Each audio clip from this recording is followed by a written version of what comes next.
Halo, jumpa lagi bersama saya di sini. Kali lalu kita sudah membahas tentang surga dalam Al-Quran. Maka kali ini kita akan melihat neraka. Ya, nah, oleh karena itulah studi Al-Quran kita kali ini melihat gambaran neraka dalam Al-Quran. Ini merupakan sebuah telaah logis. Nah, sebelum kita melihat gambaran tentang neraka, pertama pertama kita satukan dulu konsep kita tentang Al-Quran. Yang pertama harus diakui bahwa Al-Quran itu merupakan wahyu Allah. Ini ada dalam surah An-Nisa ayat 105, surah Al-Maidah ayat 58, dan masih banyak ayat-ayat lain yang menegaskan Al-Quran itu merupakan wahyu Allah. Karena dia merupakan wahyu Allah, maka apa yang tertulis di dalamnya merupakan perkataan Allah, ya. Dan karena Allah itu maha benar, maka apa yang dikatakan juga adalah benar. Sehingga tidak heran Al-Quran dilihat sebagai kebenaran yang meyakinkan. Ini dapat dibaca dalam surah Al-Haqqah ayat 51. Allah telah berfirman bahwa Ia telah memudahkan ayat-ayatnya sehingga umat Islam mudah memahaminya. Karena itulah Al-Quran juga dilihat sebagai kitab atau keterangan yang jelas, penjelasan yang sempurna. Nah, dari situ kita bisa ambil kesimpulan bahwa gambaran neraka itu merupakan gambaran dari Allah, dan gambaran itu benar dan jelas. Ayat neraka yang dimaksud di sini merupakan ayat di mana di dalamnya terdapat kata neraka, ya. Nah, ini bisa dibaca dalam blog kami, Budak Bangka Blogspot. Kita tahu bahwa Al-Quran terbagi dalam dua kelompok, yaitu surah Makkiyah dan surah Madaniyah. Surah Makkiyah itu artinya surah yang turun di Mekah, ya. Itu ada 88 surah. Sedangkan surah Madaniyah itu artinya wahyu Allah turun di Madinah, itu ada 26 surah. Ayat neraka dalam surah Makkiyah itu tersebar dalam 65 surah dengan 170 ayat. Sedangkan ayat neraka dalam surah Madaniyah itu tersebar dalam 19 surah dengan 87 ayat. Jadi total ayat neraka itu ada 84 surah dengan 257 ayat. Nah, sekarang kita akan melihat gambaran neraka menurut Al-Quran. Pertama-tama kita akan bertanya, neraka itu untuk siapa? Ya. Nah, dalam Al-Quran pertama sekali sangat tegas dan jelas dikatakan bahwa neraka itu untuk orang kafir, orang musyrik, orang zolim, dan orang munafik. Orang kafir di sini secara sederhananya dapat diartikan orang yang bukan Islam. Karena apa? Karena mereka tidak percaya Al-Quran itu sebagai kitab suci, tidak percaya Muhammad itu sebagai nabi, bahkan menolak Allah, gambaran Allah yang dipercaya oleh umat Islam, ya. Nah, selain itu, yang masuk neraka itu adalah orang yang menghalangi sesamanya untuk masuk Islam, ya. Jadi kalau saya menghalangi seseorang untuk memeluk Islam, maka saya masuk neraka. Itu ada dalam Al-Quran. Dan yang terakhir, orang yang mengganggu atau menyiksa dan membunuh orang Islam itu pasti akan masuk neraka. Nah, berangkat dari yang poin pertama tadi, bahwa yang masuk neraka itu orang kafir, apakah lantas dapat dikatakan orang Islam otomatis tidak masuk neraka? Belum tentu, ya. Karena apa? Karena ada juga orang Islam yang masuk neraka. Nah, tapi ada kriterianya, ya. Apa saja kriteria orang Islam yang masuk neraka? Yang pertama, yang murtad. Jadi kalau orang Islam meninggalkan agama Islam, dia tidak hanya boleh dibunuh, tetapi dia otomatis masuk neraka. Yang kedua, orang yang tidak ikut berperang di jalan Allah. Secara sederhana, ya, untuk konsep relevansinya pada saat zaman sekarang ini, orang yang tidak menjadi teroris, ya, orang yang tidak ikut membunuh orang kafir, berperang melawan orang kafir, itu pasti masuk neraka, ya. Dan yang terakhir, orang Islam yang berbuat kejahatan dan keburukan.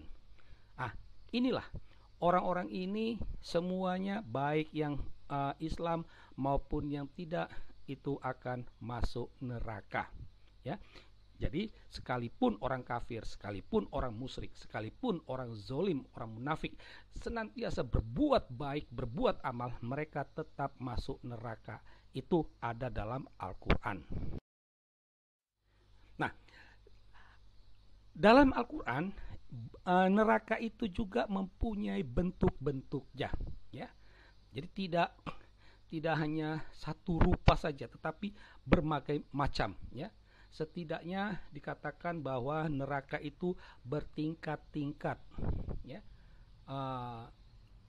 Kita nggak tahu berapa tingkat, ada yang mengatakan 7 tingkat, ya. Dan ada dikatakan bahwa orang munafik itu nanti ditempatkan pada tingkat paling bawah, ya.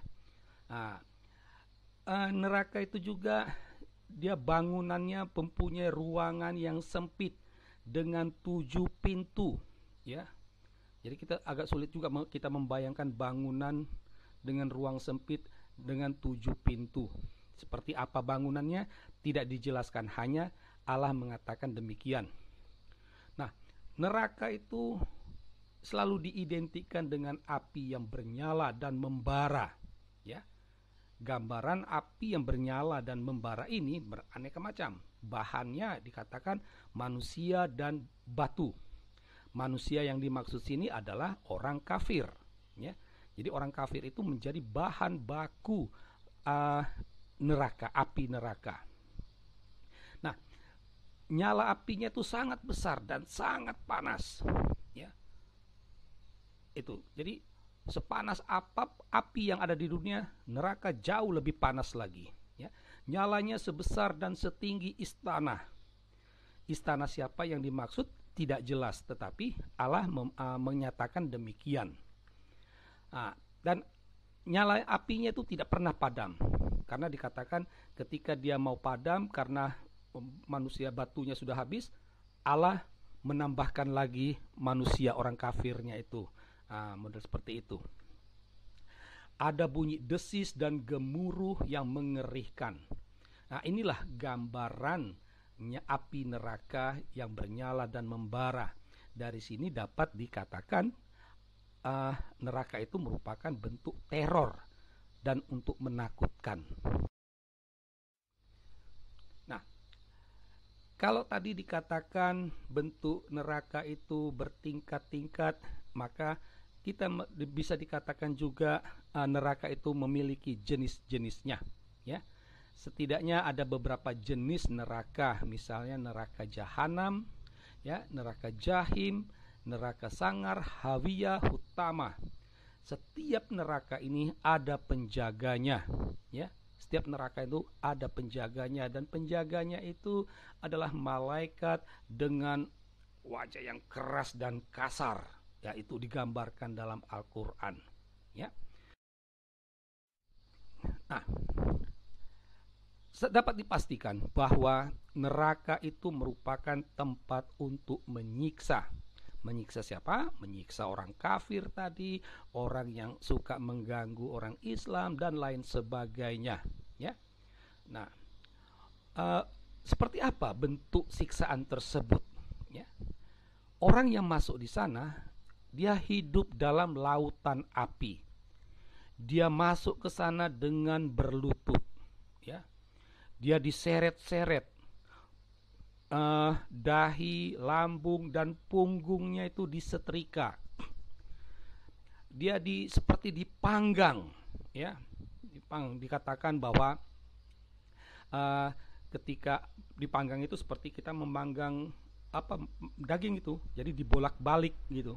Jadi kalau kulit kita itu angus, Allah menggantikan lagi kulitnya itu, baru dipanggang lagi. Itu kerja Allah, ya, membolak-balik manusia yang di neraka itu, ya. Kalau angus, diperbaiki lagi, lalu dipanggang lagi, itu kerja Allah. Kalau ada yang lari, itu ditarik lagi oleh Allah. Itu kerja Allah. Ya, dia ingin menyiksa orang, ya. Mereka tidur di dipan dan berselimutkan api. Pakaiannya juga dari api. Ya, tidak puas dengan keadaan siksaan tadi itu, Allah malah memasukkan api ke dalam perut mereka. Itulah. Jadi dari sini kita dapat melihat gambaran Allah Islam itu Allah yang hobi menyiksa. Nah, kalau surga itu merupakan kehidupan kebahagiaan kekal, maka neraka sebaliknya adalah penderitaan kekal. Jadi orang yang masuk di sana itu dia mengalami sengsara dan menderita. Semuanya itu sifatnya kekal. Seperti apa bentuknya? Ya, mereka bernafas dengan merintih, ya. Sekalipun menjerit dan merintih namun tidak terdengar, ya. Merasa dahaga dan kehausan. Ini kontras dengan gambaran surga, penuh sungai dengan air yang menyegarkan, dengan air minum yang menyegarkan. Kontras, ya. Minumannya adalah air panas, penidih dan juga nanah. Itu diberi pakaian dari cairan aspal. Kalau di surga orang dapat sutra hijau, ya. Ini dari cairan aspal.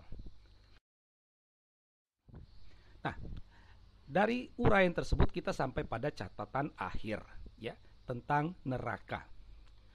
Neraka bisa dikatakan merupakan bentuk teror Allah kepada entah itu umat Islam ataupun umat orang kafir. Ya. Ada motif di balik warta tentang neraka ini, ya. Kita dapat membaginya menjadi dua bagian, ya. Motif untuk umat Islam dan motif untuk orang kafir. Untuk umat Islam, warta neraka ini bertujuan agar umat Islam tidak murtad, ya. Awas loh, kalau kamu murtad, kamu masuk neraka. Seperti inilah gambaran nerakanya. Orang jadi takut, sehingga jangan murtadlah. Agar umat Islam ikut berperang, agar umat Islam ikut menjadi teroris. Loh, kalau nggak mau jadi teroris, kamu masuk neraka. Itulah yang dikatakan Allah, ya. Agar umat Islam taat dan menghormati Muhammad, ya. Itu. Kalau kamu melawan atau menghina Muhammad, engkau bukan hanya dibunuh, tapi engkau masuk neraka. Lantas apa motif warta neraka ini untuk orang kafir? Nah, yang pertama, agar orang kafir itu masuk Islam, ya. Jadi dibuat gambaran yang menakutkan, mengerikan, sehingga orang akhirnya memeluk Islam, ya. Agar orang tidak menghalangi orang lain masuk Islam. Dan terakhir, agar jangan macam-macam dengan orang Islam. Kalau kau macam-macam, engkau masuk neraka, bukan hanya dibinasakan. Demikianlah gambaran neraka dalam Al-Quran. Sekian dan terima kasih.